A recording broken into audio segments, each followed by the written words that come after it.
नमस्कार, the roots news में आप सबका स्वागत है। इस वक्त हम दरौदा विधानसभा क्षेत्र में हैं।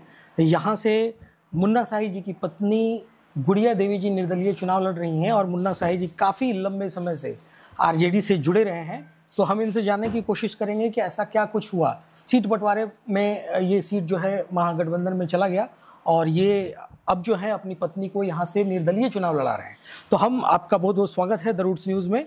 हम आपसे ये जानना चाहते हैं कि महागठबंधन में ये सीट अमरनाथ यादव जी को चला गया, तो क्या आप अभी भी पार्टी के साथ जुड़े रहेंगे या कुछ अलग रास्ता अपनाएंगे? अभी तो हम लोग खुद चुनाव लड़ रहे हैं निर्दलीय प्रत्याशी के रूप में। हमारी पत्नी 109 दरौदा विधानसभा से उम्मीदवार हैं। तभी पार्टी की क्या बात है, जब हम निर्दलीय चुनाव लड़ रहे हैं तो हम लोग तो अपना चुनाव में हैं। चुनाव के बाद में फिर निर्णय होगा कि पार्टी में जाएंगे कहाँ जाएंगे, तो चुनाव के बाद की ना बात है। अभी तो हम निर्दलीय हैं।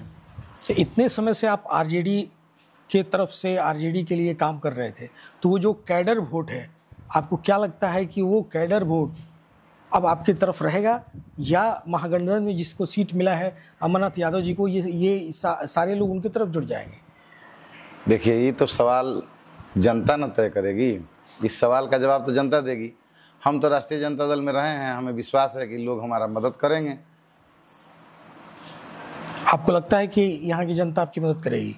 निश्चित रूप से हमको तो उम्मीद और विश्वास है, क्योंकि हम उन लोगों के साथ 15 साल रहे हैं।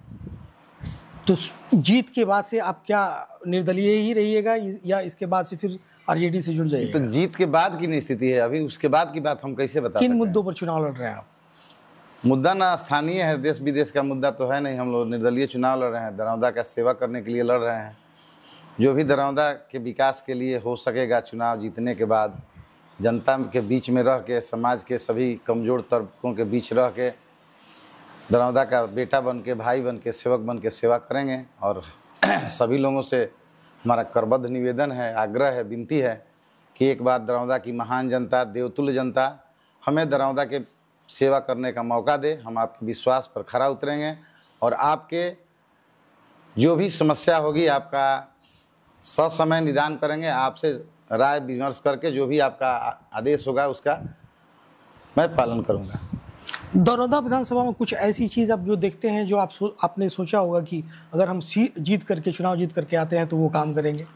वो हम लोगों का जो विजन है 1-2 दिन में हमारा निकलेगा, उसकी एक तैयारी हुई है कि हम दरौदा से चुनाव जीतने के बाद क्या करेंगे। फिर भी मुख्य तौर से कुछ तो सोच रखा होगा आपने? उसका मैनिफेस्टो एक है जो हम लोग जारी करेंगे 1-2 दिन में। आपको भी मीडिया के चैनल से भी जानकारी देंगे कि हम दरौदा के लिए मेरी पहली प्राथमिकता क्या होगी। इस समय वर्तमान जो यहाँ के विधायक हैं ब्यास सिंह और अमरनाथ यादव जी, पिछली बार ब्यास सिंह चुनाव जीते थे और अमरनाथ यादव जी सेकेंड नंबर पर रहे थे। मेरे ख्याल से 60,000 के आसपास उनको वोट पड़े होंगे। क्या लगता है आपको, पार्टी छूट जाने की वजह से आपका रास्ता मुश्किल हो गया है या आपके जो समर्थक हैं वो आपके साथ खड़े हैं? देखिए, निर्दलीय का रास्ता तो मुश्किल होता ही ना है, लेकिन हमको विश्वास है। फिर भी आपने यहाँ की सेवा की है 15-20 वर्षों से। हम उसी सेवा और सहयोग के भरोसे न खड़ा हैं। जनता का जो दिशा निर्देश हुआ है, सभी लोग कहे हैं कि आप चुनाव लड़िए, हम आपके साथ रहेंगे। सभी धर्म, सभी संप्रदाय, सभी जाति के लोग हमारे साथ हैं और सब लोगों की इच्छा है कि हम लोग चुनाव जीतें और दरौदा के लोगों की सेवा करें। आप हमारे चैनल के माध्यम से यहाँ की जनता को कोई संदेश देना चाहेंगे? हम यही संदेश देना चाहेंगे कि एक बार हम पर दरौदा की महान जनता भरोसा करे। मैं आपके उम्मीद और विश्वास पर खरा उतरूंगा और आपके हमेशा सुख दुख का सहभागी बनूंगा। यही मेरी इच्छा है और यही मेरा आग्रह है, यही मेरा कर्तव्यबद्ध प्रार्थना है। सभी लोगों से हाथ जोड़ के विनती है और निवेदन है। Thank you sir. चलिए।